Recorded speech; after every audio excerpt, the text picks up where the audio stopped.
any thoughts on Will McDonald or Fashion News performances? I was gonna say, if you're gonna look for any silver lining, let it be Will McDonald and Olu Fashanu, the two most recent first round picks.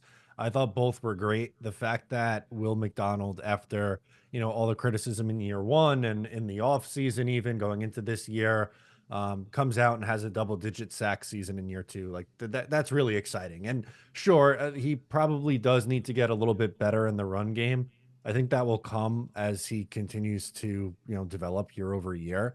But even still, like if he's a pass rush specialist who's going to give you double digit sacks every year, that's a major win. So you sign up for that. And Olu, like another thing that I just didn't have in me to get into and debate this weekend with Brock Bowers having an epic game on Friday. Everyone was out and the Jets should have drafted Brock Bowers again.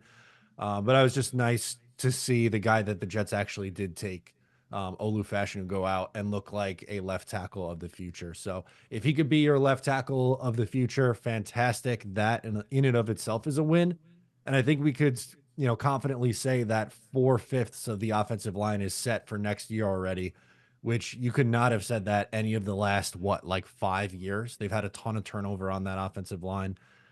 So I think you could look to those couple of things as some positives from this game. Yeah, Bean, what about you? What'd you think of the positives from this game with Olu and Will? Yeah, it was nice. I mean, I put out a tweet this week. I just very simply said, right, this is why I couldn't stand the Bowers boys. All right, I almost forgot. Like it's like I don't know. It's just a funny thing to me. Like there are great players every year that we want. I mean, the Jets get to take one, maybe two players in the first round, right? And there are a bunch of players that we think would be great. And we could complain, oh, they didn't take our guy and all that. But for some reason, there's like a group.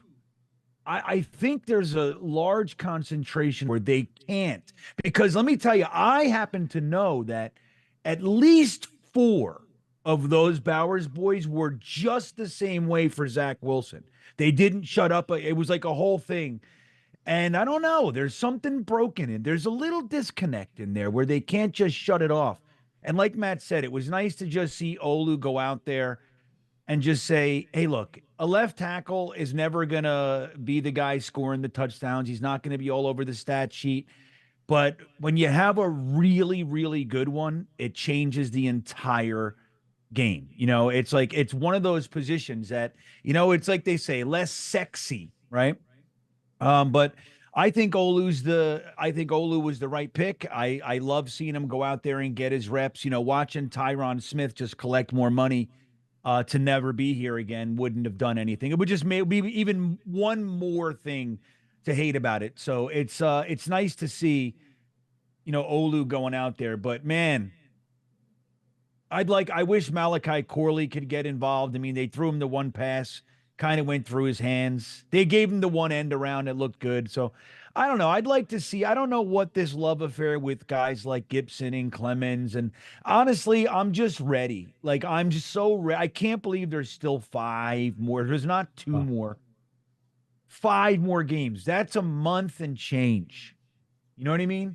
And it's like, I don't know what the deal is with some of these guys I watch running around, but I'm so ready. I don't care what this group of guys does. I want to rip the Band-Aid off. I know, Aaron Rodgers, technically he's not that bad and he's doing this and the other thing. And I get it. I just want the entire house like flipped and other than the young guys, the young contributors, the guys that you can see. There's a difference between Gibson and Garrett Wilson. Like, you know what I mean? Like, there's a difference between Will McDonald and Michael Clemens.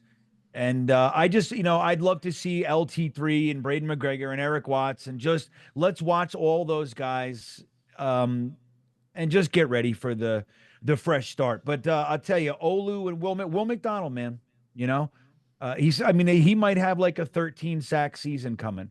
And that would really be something if he just can continue to play.